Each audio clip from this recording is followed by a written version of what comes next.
Is there a number for the multiple that you look for a sweet spot, or if it's 19 as a standard, are we figuring out how we add components to the company to Exactly. get to that 20, Exactly. 25, 30? Yeah, exactly. 19, like there are, in our space, so we're a tech company, ERP, in our space, the things that move the valuation needle are pretty well understood, right? So I used an example a moment ago where you would say 70% of the revenue would be recurring. If 70% of your revenue for a company like us is recurring, the valuation is then done on the last 6 months profitability and the next 6 months projected profitability. Because if so much of the revenue is recurring, the next 6 months is very predictable. If 85% of the revenue is recurring, then the valuation is done on the next 12 months, not the last 6, the next 12 months, because the markets assume that the revenue and profitability will be pretty well solidified because so much of it is on long-term contracts, right? So one of the things I would try to do if I wanted to get above 19 is I would work hard on making 70% recurring, 80%. So these components in tech are pretty well understood. So, okay. So where does Forterro come into play? So after KDS and the Amex deal, one of the kind of exciting things about the Amex deal was the chairman with whom I negotiated. Once we were doing the deal and we had, we started to sign paperwork, he became very, very friendly. So he talked a lot about what we were going to do together. So talk about that too. But all right. So don't take anything personal, right? Because he insulted you on multiple occasions. That's another lesson. How were you able to not take it personal? And was that weird to kind of still be cordial? Like in that meeting one-on-one when he was screaming, it took everything in my life's being, not to behave in a certain way. And I remember sitting there just thinking, I just got to get out of the room. The thing I have to do is just get out of the room. And in subsequent conversations, I just had in the back of my mind that I was going to win in this scenario. I said, this game ends when I've won, right? And as things progressed, there were 2 victories I could see that I could pursue. One was getting the deal done at a great valuation, especially in the manner in which it got done. Like that gave me a lot of personal satisfaction. That he bid against himself. Like he talked himself up from 95 to 125. That was beautiful for me. The second thing was that we'd shaken hands that I would work for American Express for 3 years afterwards. And I'd always say to him, he'd always say, I'm going to send you the contract. I've sent you a contract. We should talk about it. I said, don't worry about it. Like, we'll talk about it later. Like, we'll figure it out later. We've got tons of other stuff to deal with. So I never signed the contract that would have committed me to working there. So the day the money cleared, I never went back to American Express. I just didn't. I didn't go back. So those 2 things were my victory. That I just walked away.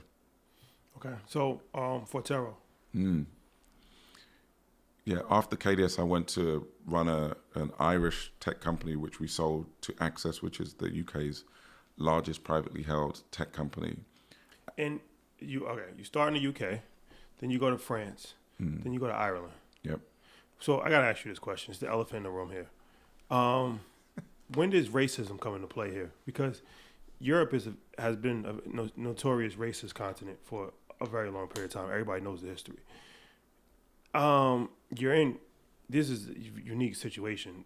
A black person whose parents are immigrants running companies in white countries that we have no representation of black. You think of Ireland, you're not thinking of black people. France, like I said, everybody knows the history. UK has a terrible history across the world when it comes to racism and colonization. How is this happening? In a sector that, well, I don't even want to use underrepresented. Yeah. Very scarce. Yeah.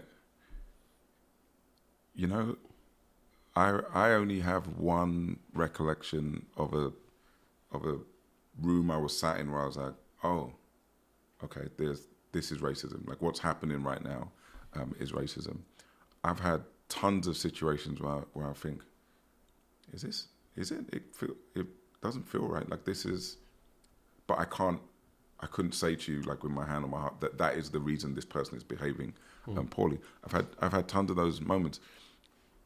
But the truth of the matter is, I think my mind was so focused on the next thing, I wasn't really paying any attention to it. So when people behaved poorly, I was just like, okay, well, how do we get around you? How do we get over you? How do we get to the point you can't affect the thing that I need to get to? So it's possible that I experienced tons of racism, but I just didn't slow down long enough to realize it was happening. And that's my experience. I know tons of other people have very different experiences, and I know a lot of those people, but I can't give you, a set of circumstances where I was clear that was happening to me. Only one. I know we're gonna go to Fortel, but I'm thinking, right, especially with companies here in America, especially when it's a black CEO and they sell a company, there's a stigma that comes with it. We've sold out. We've done a disservice to the community. In tech, we haven't seen it as much. Was there any feedback as you're selling companies? Are people aware that black CEO sells companies? I think it's different. Yeah, though. I'm saying from his perspective. He's taking over. I think we're looking at it from consumer goods in America. It changes because it's tech. It's like a Robert. Nobody's ever criticizing Robert Smith for selling a tech company. And he's taking over companies. Yeah. It's not like he's starting a company from the beginning. Right. True, but you're selling them, right? Is there any feedback towards that process, or are people even aware that it's happening?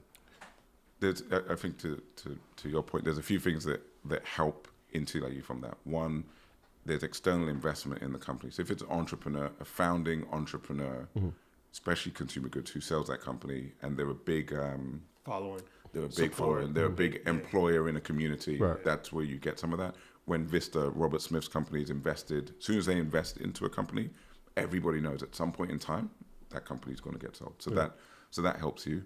And my track record helps me. When I show up, people go, okay, we know that this is a 5-year, 7-year, 10-year run. So it helps. It helps. In our community, there's an expectation. So when people in our community understand that you sold, and when they understand that you made money, then the conversation quickly becomes, if you made 10, 50 of that needs to come back and be visible to help us all in some way, shape, or form. So that's more the thing you kind of have to deal with when you're doing exits. Like, what do you have the money now? Now what? Yeah, and nobody knows how much money you have. They just decide for themselves how much money you have, and they decide for themselves. They decide for themselves how much money you have, and they decide for themselves how much money you should, play back, and they decide where exactly that money should go back to.